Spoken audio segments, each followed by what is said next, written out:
So, ayun nga mga mami ko, dahil umulan kahapon and hindi din talaga kami nag-enjoy sa sobrang lakas ng ulan.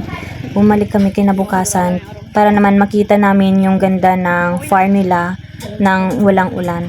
At bago nga kami makapasok dyan sa Lotus Garden and Agri Farm, marami ka talagang mga palay na makikita dyan. And medyo malayo-layo pa kunti galing sa kanto.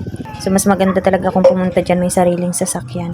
At maganda nga na bumalik kami ng walang ulan kasi mas makikita talaga namin yung ganda ng place nila. And yan yung sinasabi ko mga mina, pwedeng mag-meeting dyan, birthday, party, ganyan. And nung dumating na nga kami yan sa loob, nagbayad muna kami ng entrance fee bago kami tumuloy sa swimming pool.